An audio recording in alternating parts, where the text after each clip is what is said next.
Gracias por dirigirnos, hermanos, en la música, en la alabanza. Les invito, hermanos, a que abran sus Biblias en el segundo libro de Samuel, el capítulo 7. Segunda de Samuel, el capítulo 7. Este es uno de estos pasajes en la Biblia que no muchos se hablan de él y sin embargo son de los más significativos en toda la revelación de la Biblia. Segunda de Samuel, el capítulo 7, lo que encontramos allí es el pacto que Dios hace con David. Un pacto basado en una promesa. Y quisiera leer este pasaje y ustedes puedan leerlo junto a mí con sus miradas y juzgar por ustedes mismos si todo lo que se ha dicho, toda la tinta que se ha gastado de parte de teólogos, pastores, autores acerca de un capítulo como este es cierto. Pueden ustedes juzgarlo por ustedes mismos. Segunda de Samuel, el capítulo 7 dice desde el versículo 1: Aconteció que cuando ya el rey habitaba en su casa, después que Jehová le había dado reposo de todos sus enemigos en derredor, dijo el rey al profeta Natán: Mira ahora, yo habito en casa de cedro y el arca de Dios está entre cortinas. Y Natán dijo al rey: Anda y haz todo lo que está en tu corazón, porque Jehová está contigo. Aconteció aquella noche que vino palabra de Jehová a Natán, diciendo: Ve y di a mi siervo David, así ha dicho Jehová, ¿tú me has de edificar casa en que yo more? Ciertamente no he habitado en casas desde el día en que saqué a los hijos de Israel de Egipto hasta hoy, sino que he andado en tienda y en tabernáculo, y en todo cuanto he andado con todos los hijos de Israel. ¿He hablado yo palabra alguna de las tribus de Israel, a quien haya mandado apacentar a mi pueblo de Israel, diciendo: ¿por qué no me habéis edificado casa de cedro? Ahora pues dirás así a mi siervo David: así ha dicho Jehová de los ejércitos, yo te tomé del redil, de detrás de las ovejas, para que fueses príncipe sobre mi pueblo, sobre Israel. Y he estado contigo en todo cuanto has andado, y delante de ti he destruido a todos tus enemigos, y te he dado nombre grande, como el nombre de los grandes que hay en la tierra. Además, yo fijaré lugar a mi pueblo Israel y lo plantaré, para que habite en su lugar y nunca más sea removido, ni los inicuos le aflijan más, como al principio, desde el día en que puse jueces sobre mi pueblo Israel. Y a ti te daré descanso de todos tus enemigos. Asimismo Jehová te hace saber que Él te hará casa. Y cuando tus días sean cumplidos y duermas con tus padres, yo levantaré después de ti a uno de tu linaje, el cual procederá de tus entrañas, y afirmaré su reino. Él edificará casa a mi nombre, y yo afirmaré para siempre el trono de su reino. Yo le seré al padre, y él me será mi hijo. Y si él hiciere mal, yo le castigaré con varas de hombres y con azotes de hijos de hombres. Pero mi misericordia no se apartará de él como la aparté de Saúl, al cual quité de delante de ti. Y será firmada tu casa y tu reino para siempre delante de tu rostro, y tu trono será estable eternamente. Conforme a todas estas palabras y conforme a toda esta visión, así habló Natán a David. Y entró el rey David, y se puso delante de Jehová, y dijo: Señor Jehová, ¿quién soy yo? ¿Y quién es mi casa, para que tú me hayas traído hasta aquí? Y aún te ha parecido poco esto, Señor Jehová, pues también has hablado de la casa de tu siervo en lo porvenir. ¿Es así como procede el hombre, Señor Jehová? ¿Y qué más puede añadir David hablando contigo? Pues tú conoces a tu siervo, Señor Jehová. Todas estas grandezas has hecho por tu palabra y conforme a tu corazón, haciéndolas saber a tu siervo. Por tanto, tú te has engrandecido, Jehová Dios, por cuanto no hay como tú, ni hay Dios fuera de ti, conforme a todo lo que hemos oído con nuestros oídos. ¿Y quién como tu pueblo, como Israel, nación singular en la tierra? Porque fue Dios para rescatarlo por pueblo suyo, y para ponerle nombre, y para hacer grandezas a su favor, y obras terribles a tu tierra, por amor de tu pueblo que rescataste para ti de Egipto, y de las naciones y de sus dioses. Porque tú estableciste a tu pueblo Israel por pueblo tuyo para siempre, y tú, oh Jehová, fuiste a ellos por Dios. Ahora pues, Jehová Dios, confirma para siempre la palabra que has hablado sobre tu siervo y sobre su casa, y haz conforme a lo que has dicho. Que sea engrandecido tu nombre para siempre, y se diga: Jehová de los ejércitos es Dios sobre Israel, y que la casa de tu siervo David sea firme delante de ti, porque tú, Jehová de los ejércitos, Dios de Israel, revelaste el oído de tu siervo, diciendo, yo te edificaré casa. Por esto tu siervo ha hallado en su corazón valor para hacer delante de ti esta súplica. Ahora pues, Jehová Dios, tú eres Dios, y tus palabras son verdad, y tú has prometido este bien a tu siervo. Ten ahora a bien bendecir la casa de tu siervo, para que permanezca perpetuamente delante de ti. Porque tú, Jehová Dios, lo has dicho, y con tu bendición será bendita la casa de tu siervo para siempre. Largo capítulo, son 29 versículos, 2 de Samuel 7. Si nosotros pensáramos en los pasajes más importantes en toda la Biblia, de Génesis, Apocalipsis, los que pensamos que son los más importantes, los que más nos llamarían la atención, probablemente pensaríamos en Génesis 1, la creación, o pensaríamos en la caída en Génesis el capítulo 3, o las promesas de Dios a Abraham en Génesis 12, o un pasaje como Isaías 53, donde se describe la obra redentora del Mesías, el siervo de Jehová. O pensaríamos en Romanos 8, la gran promesa por medio de Pablo a todos los creyentes de parte de Dios, uno de los textos más importantes. O quizá tendrían en su mente textos como Apocalipsis 21 y 22, que hablan acerca de la descripción del cielo nuevo y la tierra nueva y la nueva Jerusalén que desciende del cielo, de la misma descripción de la eternidad. La tenemos en Apocalipsis 21 al 22, pero es muy probable que pensando en los pasajes más importantes de toda la Biblia, no venga a nuestra mente 2 de Samuel 7. Y sin embargo, a juzgar por la mayoría de los autores y por el contenido, sobre todo de este capítulo se convierte en el más significativo de algunos otros en toda la revelación bíblica. Un autor llamado John Woodhouse dice, hay pocos capítulos en la Biblia más importantes y más emocionantes que 2 de Samuel 7. Así que si después de este sermón, este pasaje no les emociona, seguramente ha sido una falla mía en explicarles y en promover esa emoción, no el contenido de este capítulo que en verdad es emocionante. Michael Grisanti, él escribió, el establecimiento de Dios de su pacto con David representa uno de los puntos teológicos más altos del Antiguo Testamento. Y aquí es donde se revela ese pacto. Así que este es uno de los pasajes teológicos más importantes en todo el Antiguo Testamento, según Grisanti. Walter Kaiser, el gran experto en el Antiguo Testamento, dice que de los 4 eventos más importantes en toda la revelación bíblica, 4 eventos más importantes, él dice, este es uno de esos 4. Walter Brueggemann, otro autor, dijo que aquí encontramos la declaración teológica más crucial en el Antiguo Testamento, en este capítulo. Y consideramos, claro, porque innumerables pasajes del Antiguo Testamento y del Nuevo Testamento hacen eco de lo que Dios le dice aquí a David en este capítulo. Salmos enteros fueron escritos como un reflejo de este capítulo. Textos y promesas y profecías de los profetas en el Antiguo Testamento se revelaron debido a lo que Dios le dice a David en este capítulo, y textos del Nuevo Testamento también.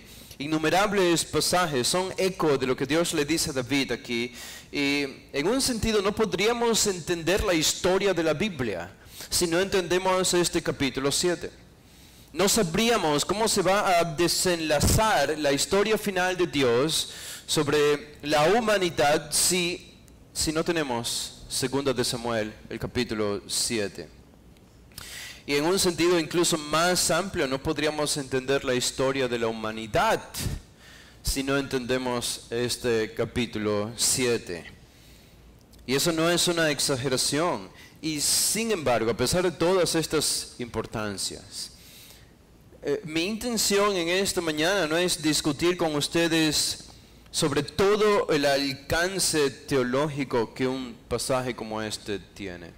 Si era muy difícil, sería imposible de hacerlo, y puede haber un momento para hacer esto en el futuro. Hay tanta teología aquí que podríamos quedarnos sorprendidos. Hay tantas promesas para David aquí, hay tantas verdades y ecos de otros pasajes a partir de este, que podríamos quedar sorprendidos con todas las verdades e implicaciones de este texto, pero nos podemos quedar sorprendidos de todo esto al punto incluso que llegamos a peligrar. ¿Cuál sería el peligro? El peligro sería que de pronto, sin darnos cuenta, nos sorprendemos por toda la teología que aparece aquí, que no nos dejemos sorprender por lo que más sorprendió a David en este mismo pasaje. Y yo creo que ese sería un gran error de parte de nosotros. Muchos autores han escrito sobre este capítulo 7 y sin embargo no necesariamente han quedado absortos por lo que David percibió, por lo que sus afectos fueron movidos a la luz de las palabras de Dios a él. Y pienso que la mejor forma de entender este pasaje, al menos por ahora, al menos por hoy, no es acercándonos a él desde una mente tan teológica, aunque eso es importante y siempre necesario, sino acercarnos a este pasaje desde la fragilidad humana, desde nuestra fragilidad, desde nuestra debilidad. Si lo hacemos así, creo que David será nuestro mejor acompañante, porque la colosal benevolencia de Dios lo abrumó a David. Y creo que ese debería ser el efecto que este pasaje tiene en nosotros. Ser abrumados por la benevolencia que Dios le está mostrando. Así que más que conocer el pacto que Dios hace aquí con David, que es de suma importancia en la revelación bíblica, sin embargo hay una cosa más importante que esa, que conocer el pacto que Dios hace con David, es conocer al Dios que hace el pacto con David y cómo Él se manifiesta en este capítulo de manera particular. Así que noten conmigo algunas verdades continuando el relato de Primera de Samuel y Segunda de Samuel, retomándolo en este capítulo 7, lo primero que vamos a ver es el plan de David. David tiene un plan en los primeros versículos aquí, versículos del 1 al 3. ¿Cuál es el plan de David? Bueno, en el versículo 1 el autor nos da el contexto. ¿Cuál es el contexto? Dice, aconteció que cuando ya el rey habitaba en su casa.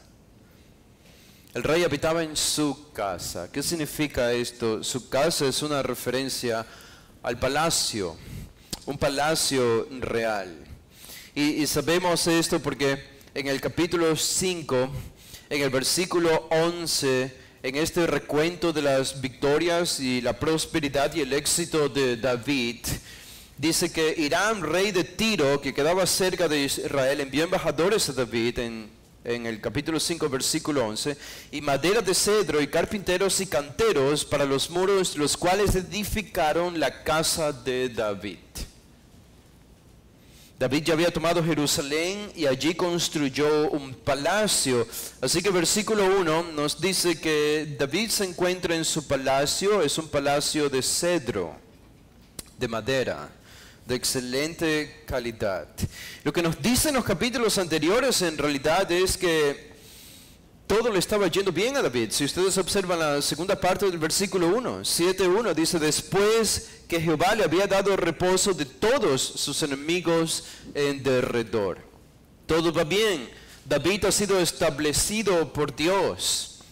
Él ha sido proclamado rey ya en el capítulo 5, los primeros 5 versículos, porque había reinado sobre Hebrón después de la muerte de Saúl por algunos años, pero después se le unieron el resto de las tribus de Israel y en Jerusalén lo proclaman como rey de todo Israel. Y también en el capítulo 5, noten esta escalera de éxitos y prosperidad de David. También en el capítulo 5, versículos del 6 al 10, no solo ha sido proclamado rey, sino que él toma la ciudad de Jerusalén, una ciudad que todavía no le pertenecía a Israel. Los jebuseos vivían allí. Era una ciudad muy estratégica, e incluso se nos cuenta cómo David conquistó esta ciudad. Los habitantes de Jerusalén se burlaban de David y de su ejército, diciendo: ya veremos el día cuando puedas conquistar esta ciudad. Y algo de razón tenían, porque era muy difícil de conquistar. Estaba sobre una planicie, tenía buena protección y buenos muros. Era una ciudad muy difícil de entrar y conquistarla, pero lo hicieron y David lo logró. Y tomó por primera vez Jerusalén, la que fue llamada después de esto la ciudad de David. Y más adelante en el capítulo 5, versículos del 11 al 12, vemos el palacio, como ya leímos, construido para David. En los versículos del 13 al 16, una presentación de la familia real, los hijos de David. Victorias militares en los versículos del 17 al 25.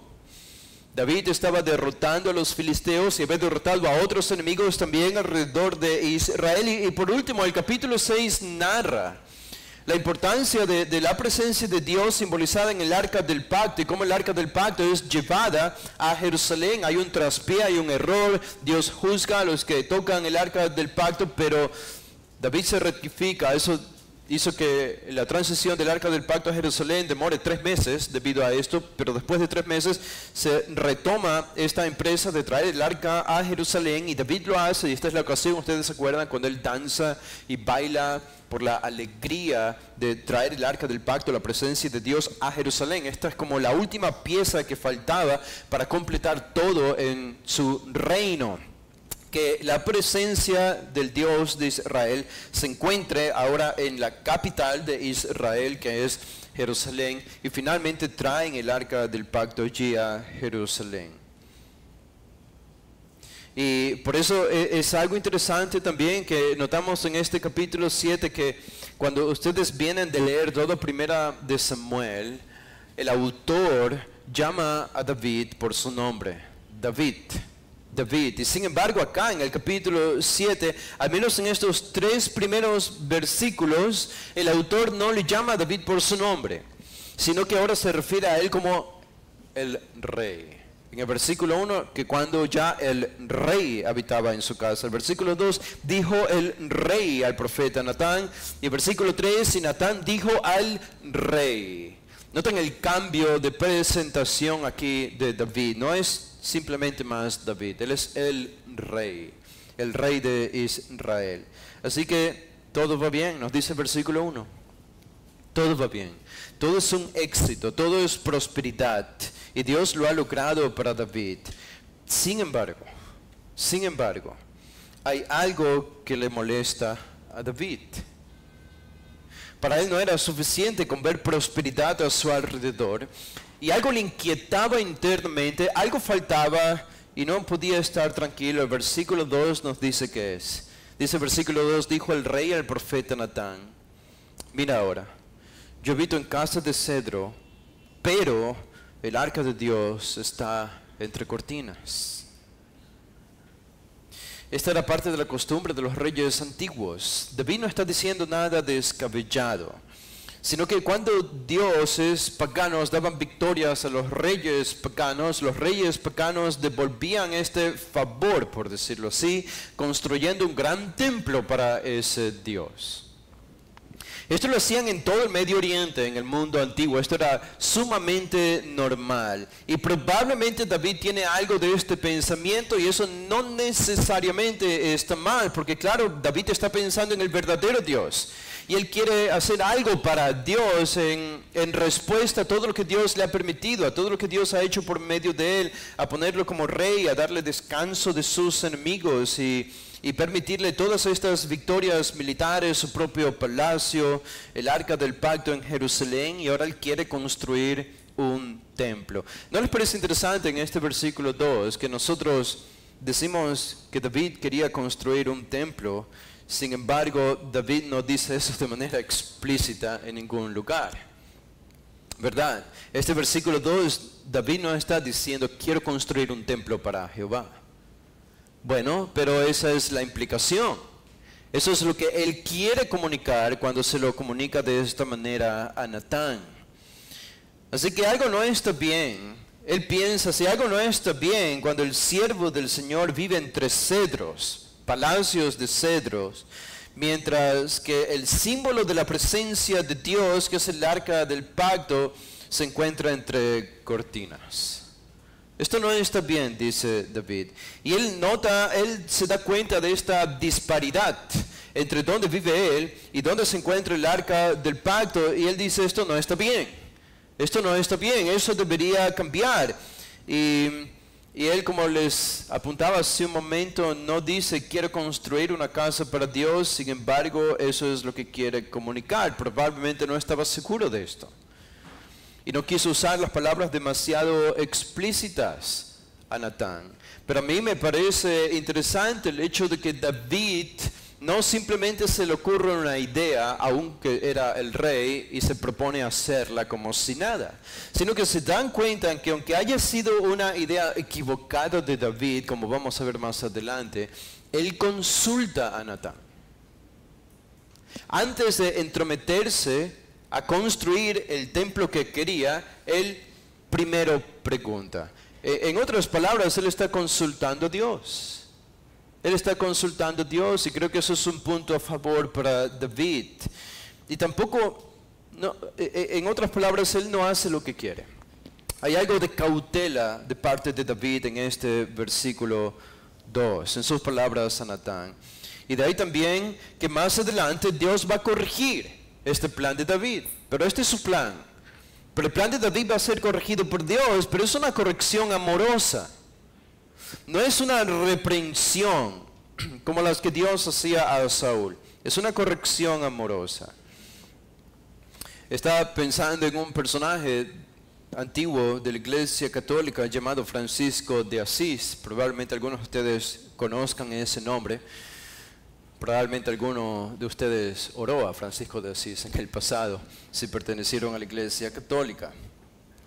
Pero de haber estado con Francisco de Asís o algún otro en algún convento, nosotros pensaríamos, al menos como pensaban ellos, lo primero que habría hecho Francisco de Asís o estos monjes que se retiraban a los conventos para vivir aisladamente, habría sido, bueno, yo vivo en un palacio, el arca de Dios, que es la presencia de Dios, está entre cortinas. Esto no es justo, como decía David, ¿qué hay que hacer? Bueno, ya sé la solución. Voy a degradarme a mí mismo. Voy a degradarme a mí mismo. Voy a dejar de vivir en un palacio y voy a vivir en una cueva, porque una cueva es peor que vivir entre cortinas, así que yo no puedo estar mejor que Dios, tengo que estar peor que Dios. Voy a vivir en una cueva, voy a comer insectos y voy a beber el agua de la lluvia.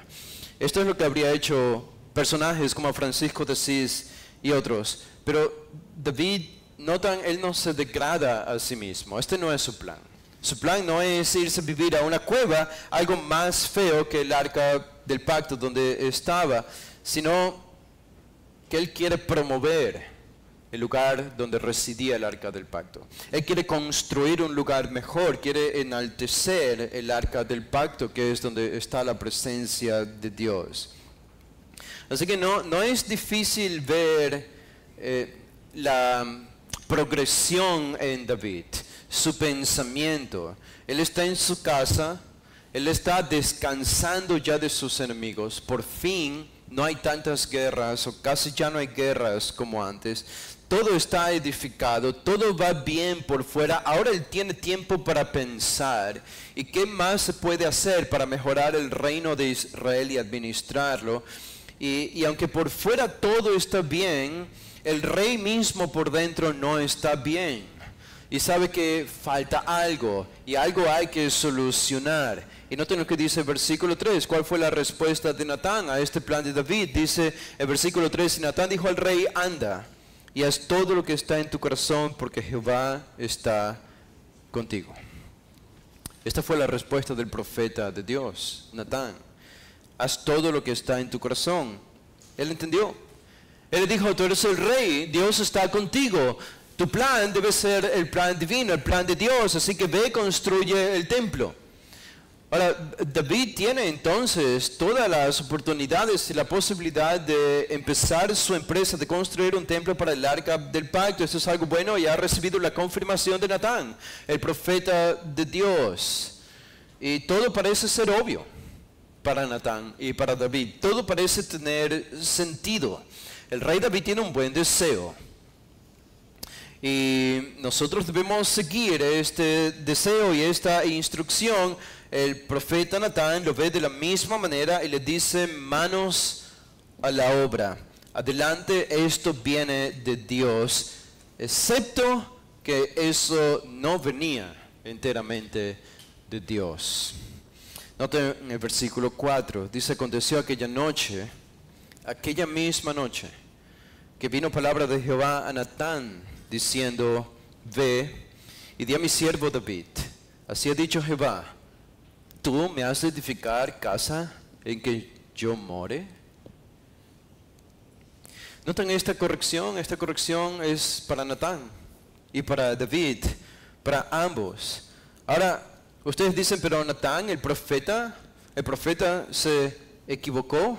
El profeta que estaba de acuerdo con David en construir el templo, ¿acaso aquí se equivocó? Porque Dios está corrigiendo a Natán para corregir a David y desviar el plan que David tenía, al menos temporalmente. Y yo creo que eso es solo un recordatorio para nosotros de la limitación de los siervos de Jehová, la limitación que los siervos de Dios tienen. Y es algo de lo que el autor de Samuel nos ha venido recordando desde el inicio, incluso del primer libro de Samuel. Elí, que era el sacerdote, se equivocó cuando Ana fue a orar. ¿Se acuerdan? Él, que tenía, se supone, mayor percepción divina y espiritual de las cosas, cuando la ve a Ana orar a lo lejos, él pensó que ella estaba ebria. Y no se dio cuenta, no pudo percibir mejor que ella estaba orando al Señor, que estaba en un momento de alta intimidad con Dios, pidiéndole por un hijo. Samuel también se equivocó. Samuel, el sacerdote, el profeta, el juez de Israel, cuando Dios le envió a ungir a uno de los hijos de Isaí para ser el siguiente rey, Samuel vio a Eliab. Y por su altura, por su carácter atractivo, su apariencia externa, Samuel dijo: seguramente este es el que Dios ha elegido, era el primogénito, el primero. Pero Dios lo corrigió. Samuel se equivocó. David mismo se equivocó en primera de Samuel también, cuando quiso asesinar a Nabal y a todos sus siervos por no darle de provisiones a él y a su ejército, y fue gracias a Abigail que le impidió hacer esto. Así que el autor nos ha venido recordando vez tras vez que los siervos de Dios fallan, que los siervos de Dios pueden fracasar en su interpretación, en lo que hacen, en lo que dicen, y este es el caso aquí de Natán. Obviamente Dios no estaba guiando a Natán cuando él acordó con David en llevar a cabo este plan. Este plan entonces es corregido, noten, por revelación divina. Dios tiene que revelarse directamente por medio de una visión a Natán para corregirle e impedir la construcción del templo. Nosotros necesitamos siempre la perspectiva de Dios para todas las cosas. Para todas las cosas. Porque la nuestra siempre parece ser la correcta, ¿verdad? Especialmente cuando tenemos un número de un capítulo y de un versículo. Parece ser siempre la correcta. Pero podríamos estar más del lado de Elí, de Samuel, de Natán y David cuando se equivocaron. No siempre lo es. No siempre lo es. Y esa oración del versículo 4, en el versículo 4 dice: aconteció aquella noche que vino palabra de Jehová a Natán. Vino palabra de Jehová a Natán. Es importante. ¿Por qué es importante? Porque aparece solamente 2 veces en primera y segunda de Samuel, aparte de este capítulo. Aparece en primera de Samuel 15, cuando llega la palabra de Dios a Samuel, y aparece en segunda de Samuel el capítulo 24 también. Así que es una intervención de Dios. Dios está interviniendo aquí. Esto debería hacernos ver que hay algo dramático que está a punto de suceder, porque solo 3 veces en primera y segunda de Samuel se nos dice que la palabra de Jehová vino a algún personaje. Y en esta ocasión está viniendo a Natán para revelar algo importante. Y eso debería hacernos pensar en los versículos que siguen. Y como leíamos en el versículo 5, Dios comienza ahora a revelar su plan. Ahora Dios reemplaza su plan por el plan de David. Y no es que el plan de David estaba enteramente equivocado. Pero noten lo que va a decir Dios aquí, como leímos en el versículo 5, ved ya mi siervo David, así ha dicho Jehová, tú me has de edificar casa en que yo more. Hay un énfasis en el tú. ¿Tú quieres construirme un templo para mi presencia, para el arca del pacto? ¿Tú lo vas a hacer? ¿Tú vas a edificar esto? Obviamente esta es una negación, esta es una pregunta retórica, pero es una negación. En otras palabras, lo que dice el versículo 5 es, tú no vas a construir un templo. Tú no vas a construir un templo.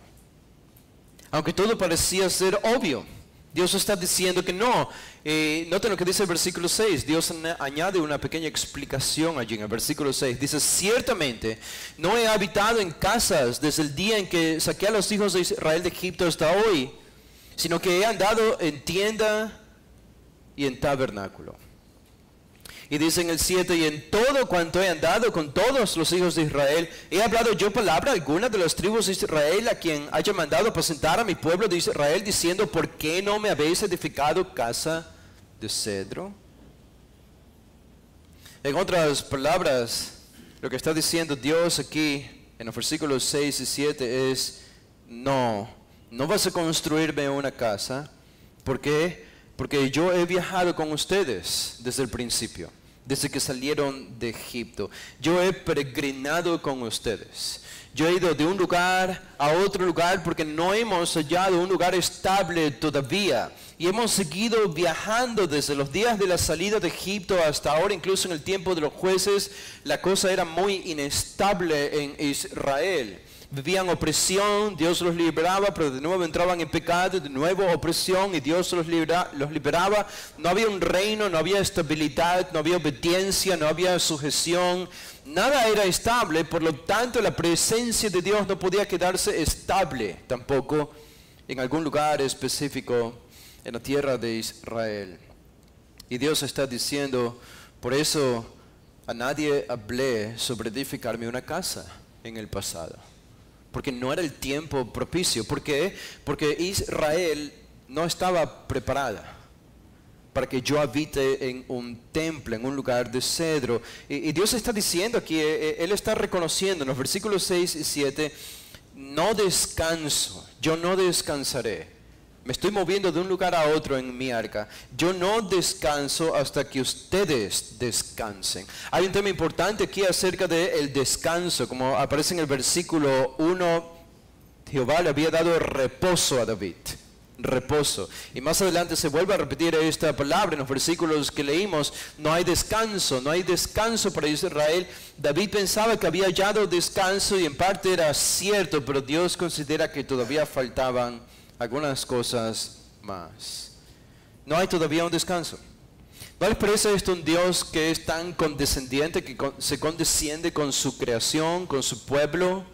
Él pudo haber determinado y obligado a Israel a construirle un templo desde el mismo principio, pero Él rehusó hacerlo y ha rehusado tomar esa iniciativa debido a que en Israel todavía había inestabilidad. Y mientras Israel iba de un lugar a otro, de tumbo en tumbo, de pecado en pecado, de arrepentimiento en pecado, Dios tampoco iba a quedarse estable en un solo lugar. Se identifica tanto con su pueblo, digo, no tenía que hacerlo, pero se identifica tanto con su pueblo.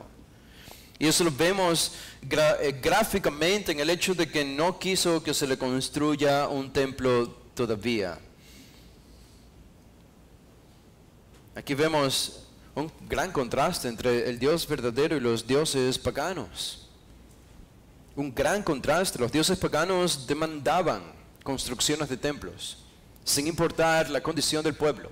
Aquí Dios rehúsa que se le construya un templo porque el pueblo de Israel todavía no haya una estabilidad como Él anhela.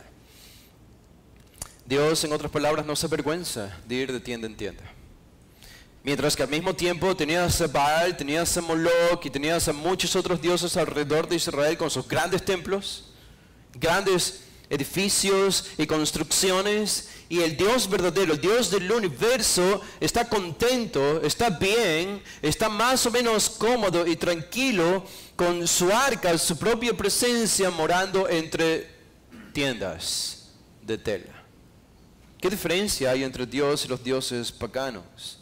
Y no debería sorprendernos que este sea el carácter de Dios, ¿verdad? Porque en el Nuevo Testamento encontramos incluso una manifestación mucho más pasmosa para nosotros, cuando Pablo nos dice en Filipenses 2 que el mismo Dios se hizo hombre y habitó con nosotros. Qué cercano se volvió Él, qué cercano. Ahora, noten, esto nos lleva al versículo 8, el versículo 8 al 11. En estos versículos 8 al 11 vemos lo que Dios revela a David, el plan de Dios de manera esquematizada. Incluso podemos dividirlo en 3 puntos aquí, en 3 puntos claros. Pero aquí comienza Dios a decirle a David lo que Él va a hacer con él. Esta no era la intención de David. David solo comenzó con la intención de construir un templo para Dios. Pero Dios comienza a decirle cosas. Primero hay una corrección en los versículos 6 al 7. No vas a construirme un templo, ¿ok? Esos son los versículos 6 al 7. Pero noten lo que dicen los versículos 8 al 10. Observen esto. Dice el versículo 8. Ahora pues dirás así a mi siervo David: así ha dicho Jehová de los ejércitos: yo te tomé del redil, de detrás de las ovejas, para que fueses príncipe sobre mi pueblo Israel. Y he estado contigo en todo cuanto has andado, y delante de ti he destruido a todos tus enemigos, y te he dado nombre grande, como el nombre de los grandes que hay en la tierra. Déjeme corregir eso, debe ser futuro. Y te haré un nombre grande, ¿ok? No es pasado, es futuro. Es una promesa. Y te haré nombre grande, como el nombre de los grandes que hay en la tierra. ¿Qué le está diciendo Dios a David aquí? ¿Qué está reconociendo? Versículos 8 y 9. Aquí encontramos la benevolencia de Dios. No solo condescendencia en los versículos 6 al 7, sino benevolencia en estos versículos del 8 en adelante. La iniciativa ha sido de Dios, no de David. Dios está recordando a David: tú quieres construirme un templo, pero déjame decirte algo. Todo lo que tú tienes, todo lo que has conseguido es porque yo tomé una iniciativa contigo. Por eso le dice en el versículo 8: yo te tomé del redil. ¿Qué eras tú, David? Eres un pastor de ovejas en los pastizales. Eres un muchacho, eres un adolescente cuando yo te elegí. En otras palabras, David, no pienses que debes hacer algo por mí como un templo de cedro. No es que está mal, pero tú no eres el iniciador de todo esto, sino yo. Y Dios comienza a recordarle a David la gracia que él había recibido de Dios en el pasado. Esta es la gracia que él había recibido en el pasado. Yo te elegí de detrás de las ovejas para que fueses príncipe sobre mi pueblo, sobre Israel. Yo te hice rey. Y el versículo 9: y he estado contigo. No solamente te convertí en rey, sino que te acompañé en todo en cuanto has andado, y delante de ti he destruido a todos tus enemigos. Yo te he dado las victorias. Y podemos recordar todo lo que consiguió David y todas las victorias militares. Un hombre muy exitoso, pero no fue él, fue Dios. Es lo que Dios está diciendo aquí. Así que esta es la gracia de Dios pasada sobre la vida de David, que él está recordando. La gracia pasada sobre la vida de David, pero eso nos lleva también a la gracia futura. La gracia pasada, la gracia presente, la estabilidad de la que goza, y la gracia futura. Al final del versículo 9 dice: y te haré nombre grande, como el nombre de los grandes que hay en la tierra. Saben que muy pocos personajes en la Biblia se dice que van a recibir un nombre grande. Muy pocos. Abraham y David, casi ninguno más. Abraham y David. Y Dios está prometiéndole, es una promesa, no como dice Reina Valera, que está en pasado, debe ser futuro. Es una promesa. Dios se dispone a hacer el nombre de David grande en toda la tierra, y en verdad que lo ha conseguido. Ya en parte en su tiempo estaba reconociéndose como un hombre importante, pero incluso más adelante Dios lo haría más importante todavía. Noten lo que añade en el versículo 10. Esta es la gracia futura, la gracia de Dios futura. Así que no es suficiente con que Dios le recuerde a David la gracia pasada que él ha recibido, la presente, la estabilidad presente, sino que Dios le añade algo más en el futuro. Te voy a dar más cosas en el futuro. Dice el versículo 10, además, yo fijaré lugar a mi pueblo Israel y lo plantaré, para que habite en su lugar y nunca más sea removido, ni los inicuos le aflijan más como al principio, desde el día en que puse jueces sobre mi pueblo Israel. Y a ti te daré descanso de todos tus enemigos. No solo David, sino para Israel también. Un lugar, esta es una referencia a la tierra de Israel, al territorio, pero Dios está prometiendo aquí que les daría un territorio de manera fija, de manera permanente. No serían más molestados por sus enemigos, no serían más atacados, ni esclavizados, ni oprimidos, sino que tendrían su tierra para siempre y tendrían descanso de todos sus enemigos. David, esta es la promesa que él está recibiendo. No habrá más guerras para ti. No habrá enemigo que te venza. ¿Qué tal una promesa como esta? Esto no esperaba David. David no sabía que esto iba a acontecer en el futuro. Lo único que él sabía es que había sido ungido para ser el rey de Israel. Pero ahora lo que Dios le está diciendo aquí es completamente nuevo para él. Ahora Dios se está aventurando hacia el futuro y lo lanza David hacia el futuro con esta gracia futura. Y lo que básicamente le va a decir, comenzando desde la última parte del versículo 11 hasta el 16, es que esta gracia pasada, presente y futura será una gracia indestructible. Una gracia para David indestructible. Es como que si Dios le comienza a decir a David, David, mi gracia para ti no me canso con darte todo lo bueno que puedo darte. No es suficiente para mí. Quiero darte más. Quiero darte más. Y no es suficiente con el presente darte victoria sobre tus enemigos y que tengas reposo y éxito y prosperidad en tu reino. Quiero hacer más por ti en el futuro porque no es suficiente para mí. No es suficiente para el carácter inagotable y benevolente de Dios cuando quiere bendecir a una persona. Qué mal nosotros a veces como cristianos evangélicos pensamos que adoramos a un Dios al que debemos acercarnos con miedo. Digo, debe haber temor reverente, pero a veces nos acercamos a Él con un miedo que no es sano, un miedo que es más pagano, porque caracteriza más a los adoradores paganos cuando se acercaban a sus dioses con miedo de que Dios vaya a rectificarles, de que Dios vaya a destruirles, de que Dios vaya a tratarles mal, porque no había misericordia, porque no había benevolencia en estos dioses. El Dios de la Biblia es muy diferente a esto, muy, muy diferente a esto. Y David lo está entendiendo. Y lo que Dios le va a decir ahora es, mi gracia va a ser indestructible para ti. Te voy a dar mucho más de lo que tú jamás soñaste, de lo que tú jamás pensaste. Al final del versículo 11, noten lo que le dice Dios. Asimismo, Jehová te hace saber que Él te hará casa.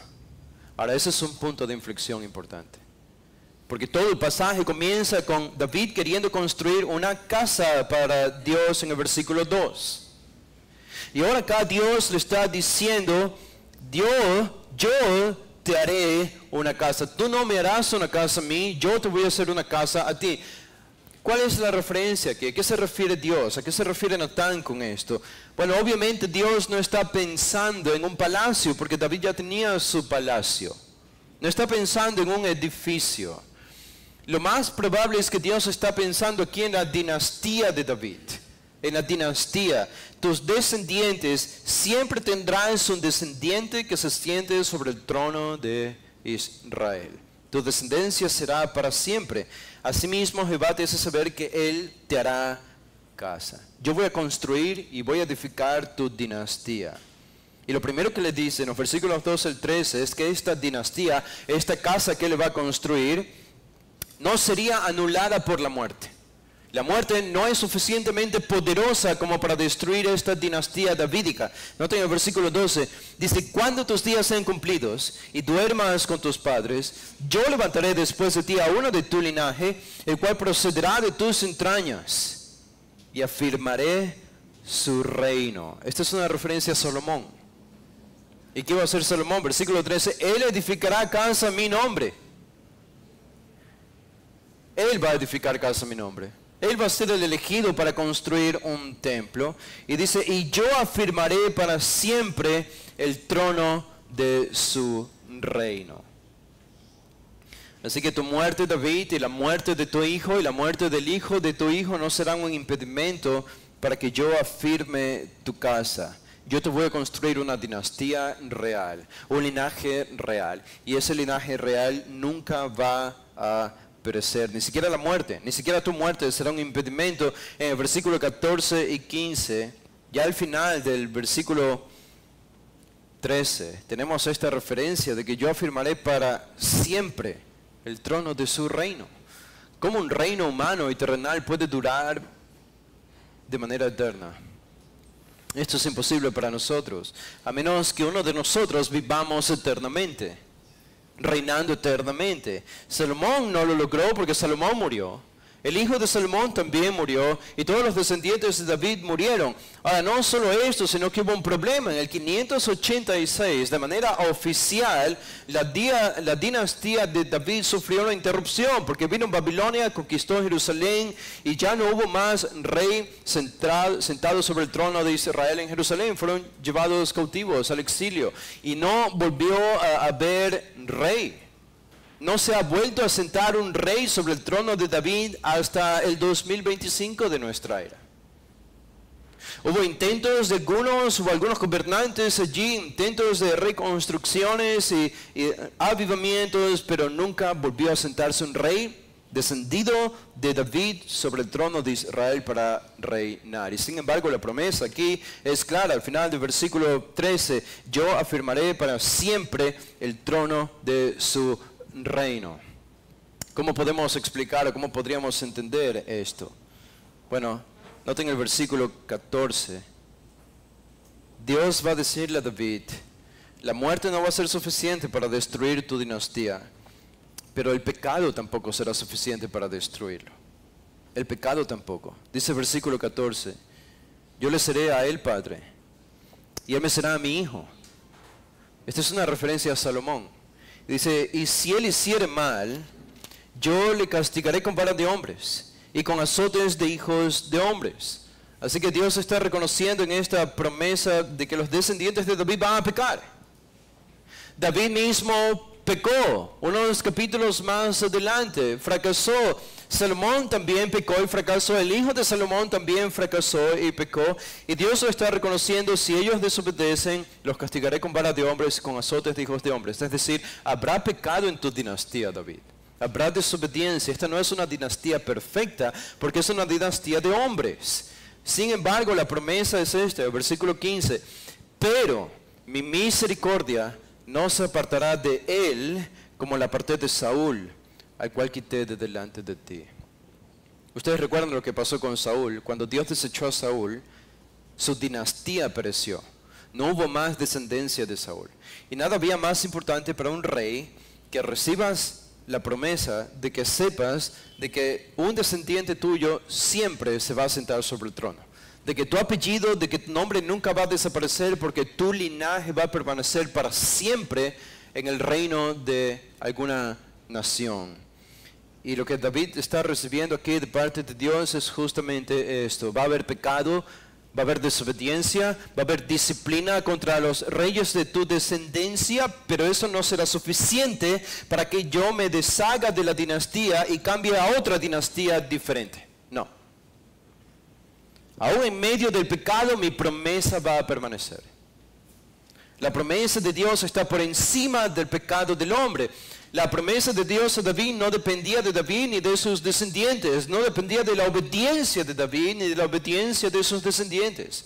Dependía solamente de la promesa de Dios. De la promesa de Dios. Esta no es una promesa condicional, es incondicional. Y una cosa más, ni siquiera la muerte ni el pecado, pero tampoco el tiempo. Tampoco el tiempo. En el versículo 16 dice, y será firmada tu casa y tu reino para siempre delante de tu rostro, y tu trono será estable eternamente. ¿Cómo debió haberse sentido David cuando escuchó estas palabras de Natán? Tu trono establecido eternamente. David. Wow, qué promesa. Esto es eternidad. Digo, vamos de las cosas mundanas, de lo temporal, de lo material. David queriendo construir un templo de cedro. Y aquí estamos escuchando cosas que tienen que ver con la eternidad. Para David habría sido inconcebible imaginar que alguna vez escucharía algo como esto. Una casa, una dinastía, un reino para siempre. Y un trono estable eternamente. Esto de por sí nos tiene que hacer creer que el mundo por venir, la vida por venir, que la eternidad es muy parecida a la vida que conocemos hoy. Porque debe haber un trono, debe haber una política, debe haber un reino terrenal. Y ese reino terrenal va a estar dirigido por un descendiente de David. Ahora, con esto terminan las promesas de Dios a David. Y obviamente estas son las palabras de Natán. En algún momento se le habría acercado a David a decirle estas cosas. ¿Cómo David respondió? ¿Cómo David respondió? Dice el versículo 17, conforme a todas estas palabras y conforme a toda esta visión, así habló Natán a David. ¿Qué es lo primero que hizo David cuando escuchó estas palabras? Bueno, lo quería todo hombre de Dios. Dice el versículo 18. Esta es la respuesta de David al plan de Dios. Y entró el rey David y se puso delante de Jehová. Literalmente se dice también que él se sentó delante de Jehová, delante de Dios, y dijo, Señor Jehová, ¿quién soy yo? ¿Y qué es mi casa para que tú me hayas traído hasta aquí? Es una pregunta. ¿Quién soy yo, Señor? ¿Quién soy yo? Porque me hayas dicho todas estas cosas. ¿Quién soy yo? Esta es una pregunta, pero nosotros podríamos responder esta pregunta.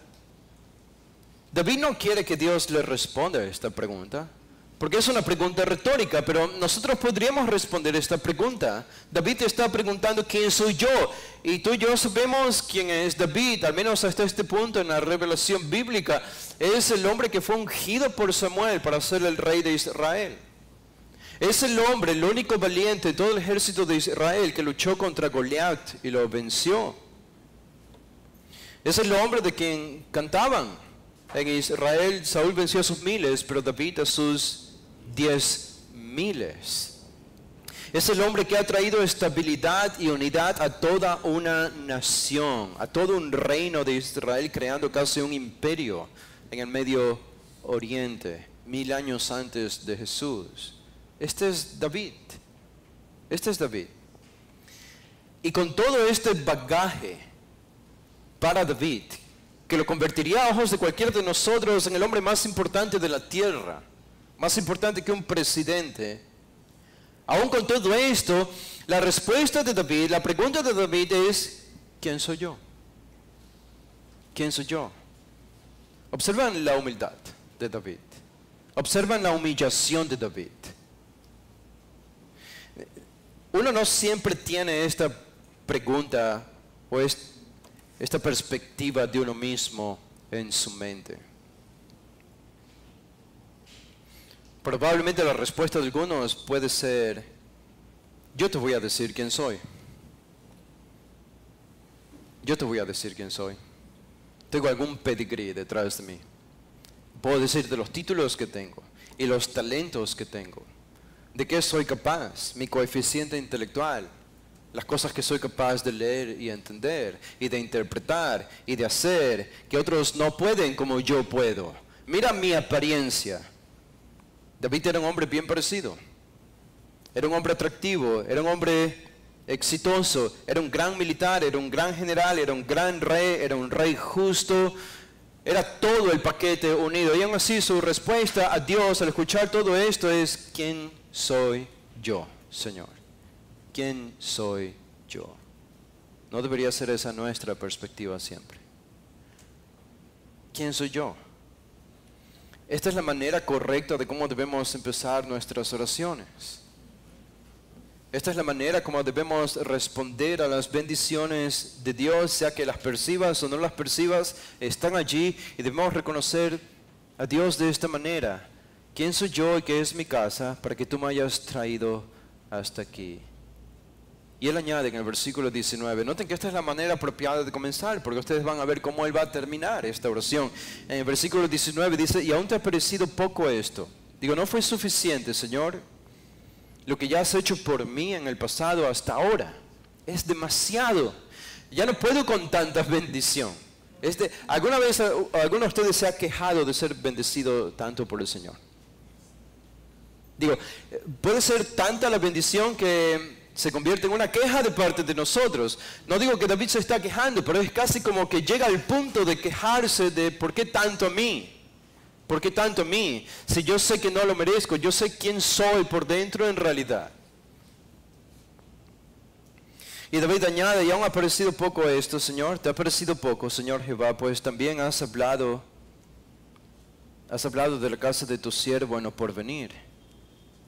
¿Es así como procede el hombre, Señor Jehová? Esa última frase es muy difícil de interpretar. Hay diferentes manuscritos allí. Pero lo más probable es que David está haciendo una pregunta retórica, sorprendiéndose de cómo Dios le está tratando a él y a su dinastía futura, a su descendencia. Has hablado de la casa de tu siervo en lo porvenir. No es suficiente con lo que has hecho, sino que has prometido un reino eterno de mi linaje. Y él sigue añadiendo en el versículo 20, dice: ¿y qué más puede añadir David hablando contigo? Es decir, no hay nada más que decir. Esto es agradecimiento. Y el mejor de los agradecimientos, la mayoría de las veces, no tiene palabras para expresarlo. Cuando es un agradecimiento genuino y profundo que llega al punto de desbordar un alma, ese es el momento cuando uno siempre se dice: no hay palabras para demostrar cuán agradecido estoy. Simplemente no se puede más. Y David lo está diciendo. ¿Qué más puede añadir David hablando contigo? ¿Qué más puedo decirte? Dice: pues tú conoces a tu siervo, Señor Jehová. Dice en el 21, todas estas grandezas has hecho, no por mí, sino por tu palabra, y conforme a tu corazón, haciéndolas saber a tu siervo.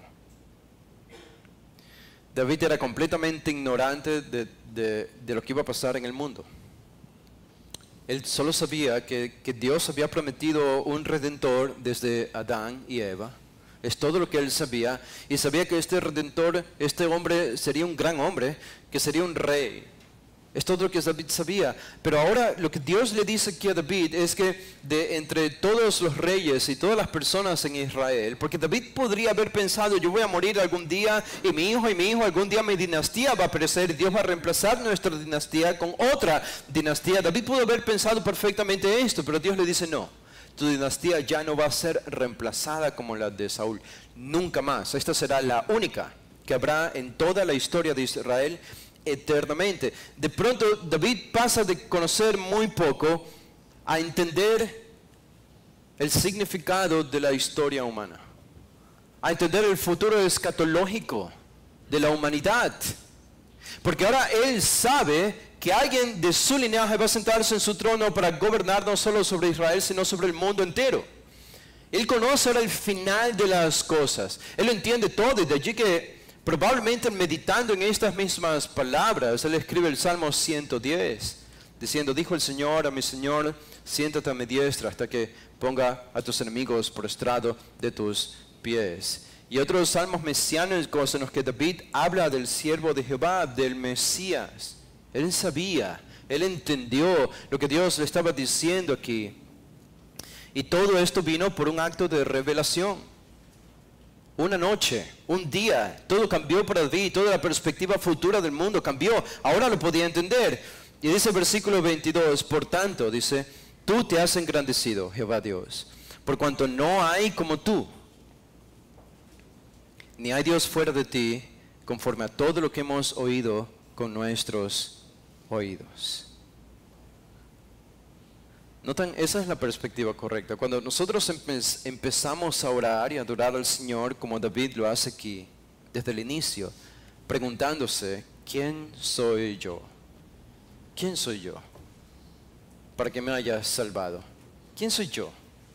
Para que me des tu palabra. ¿Quién soy yo para que me des la capacidad de entenderla? Para que me hayas elegido de toda la pudredumbre de la humanidad. Yo siendo una llaga más en toda esta pudredumbre. ¿Quién soy yo? Cuando uno comienza a orar de esta manera y a adorar a Dios de esta manera, ¿saben cómo terminamos? Terminamos como David termina aquí en el versículo 22. ¿Quién soy yo? Y terminamos diciendo, ¿quién hay como tú? ¿Quién es como tú? No hay nadie como tú. Dice el versículo 22. No hay como tú, ni hay Dios fuera de ti, conforme a todo lo que hemos oído con nuestros oídos. Y David va a seguir hablando en esta oración acerca del plan de Dios. Y ustedes podrían pensar, bueno, esto sería suficiente. A menos, a veces es como yo suelo pensar, si alguien me regala algo no quiero pedir nada más. Me daría vergüenza. Más es suficiente. Si Dios me da algo, me da algún privilegio, te bendice de alguna manera, da como vergüenza, puede ser. Alguno podría pensar, pedirle más a Dios. Es suficiente, ya me lo dio. No quiero pecar de codicioso. No quiero llegar a esos límites. No quiero llegar a probar a Dios. Pero David lo vio de manera diferente. Y eso es lo que nos hace entender mejor el carácter de Dios. David no pensó, cuando escuchó estas grandes promesas, incluso hacia el futuro de parte de Dios, él no pensó que esto es suficiente. Dios, esto es suficiente, no voy a pedirte nada, no voy a hacer nada, simplemente voy a seguir con lo mío en mi reino y tratar de hacer mejor las cosas.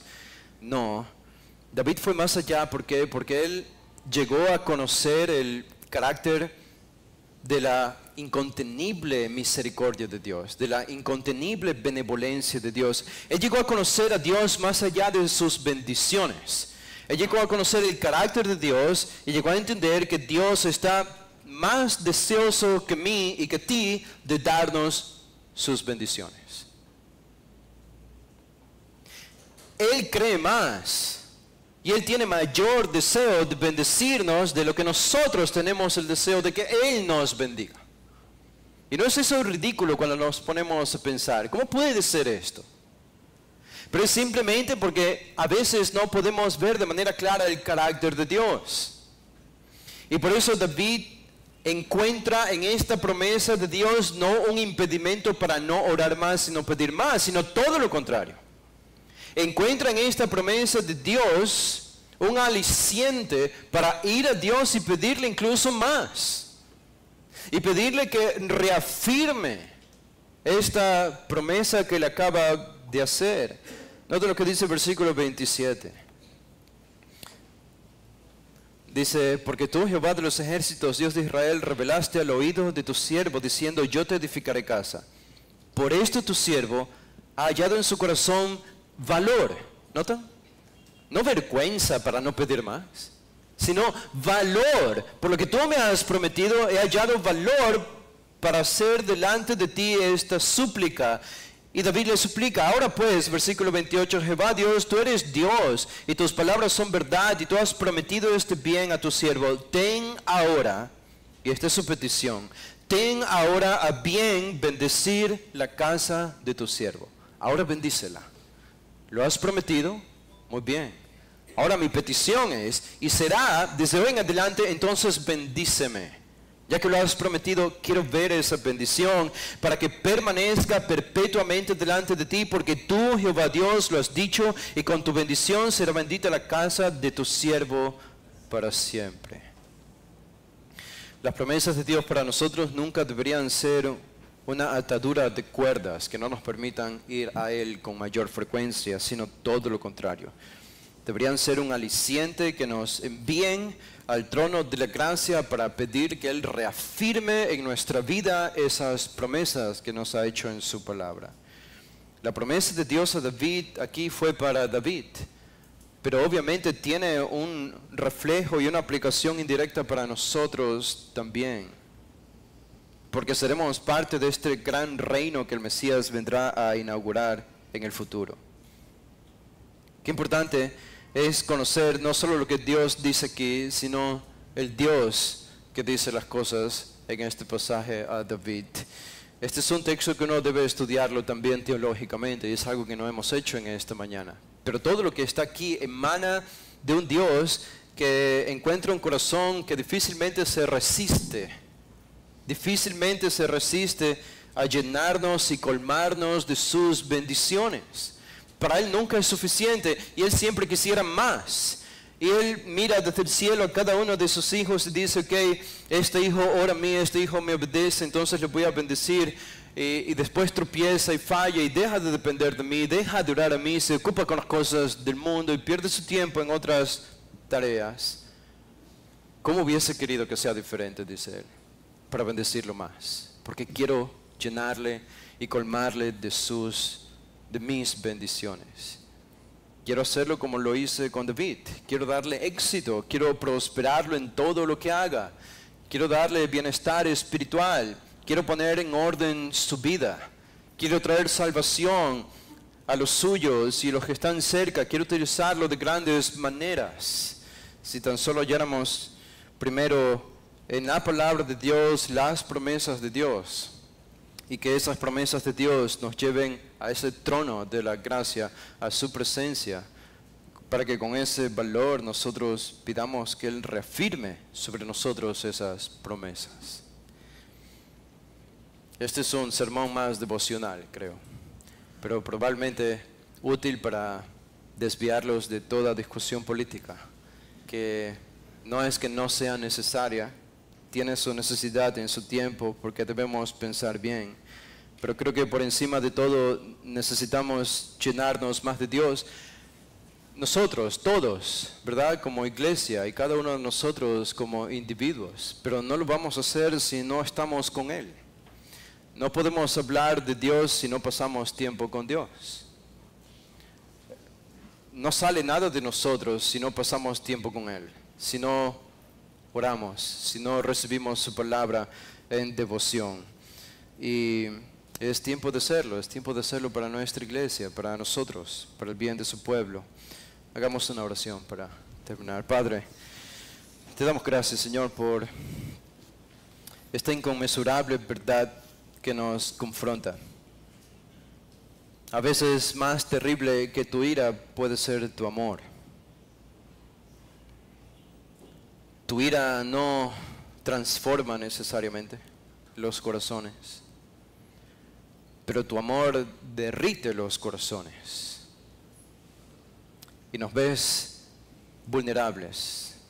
Y nos llegamos a ver a nosotros mismos también como vulnerables porque pensamos en todo lo que nos has dado y lo que has hecho por nosotros. Como en el tiempo de Israel en el Antiguo Testamento, no tuviste ningún problema, aunque eres el Dios del universo, en andar por el desierto entre cortinas de tela, mientras que otros dioses tenían sus grandes templos de piedras y de cedros. E incluso más en el Nuevo Testamento, ¿cómo te condesciendes con nosotros? No tuviste problema con hacerte un hombre mortal, en nada diferente a nosotros excepto el pecado. Y viniste y viviste como uno de nosotros y sufriste todos los impedimentos y las limitaciones de tener un cuerpo humano y mortal igual al nuestro. Y una paciencia de 33 años viviendo aquí abajo para lograr la obra de redención y librarnos del castigo eterno debido a nuestro pecado. Este es el Dios que nos inspira, que nos eleva a ser adorado. Es lo que nosotros debemos encontrar, es el aliciente y no debemos pensar y evita de nosotros, Señor, estos pensamientos de ya hiciste lo suficiente, no hagas más. No, porque tu palabra es una corriente continua de promesas que no terminan, que no acaban. Y cuando logramos agarrar una de esa corriente, vemos otra que pasa por allí. Y otra promesa y nunca terminan. Vienen como una gran fuente por medio de tu palabra a nosotros. Y te pedimos entonces, Señor, que reafirmes estas promesas que has hecho para nosotros en el Nuevo Testamento. Todo lo que tú has prometido, tu amor, la guía de tu Espíritu, el perdón de pecados, la santificación, la guía por medio de la iglesia, los instrumentos y los recursos que tú has dejado para que nosotros vivamos una vida que te agrada. Que tú reafirmes estas promesas de que reinaremos contigo en el mundo venidero, de que nos amas, de que nos amaste tanto que no escatimaste la vida de tu propio Hijo en ese amor. Y así te pedimos, sigue amándonos y sigue demostrando tu amor por nosotros, para que nosotros volvamos a ti cada día de nuestras vidas hasta que Cristo regrese por nosotros. Esto oramos, esto elevamos, Señor, en el nombre de Jesús. Amén.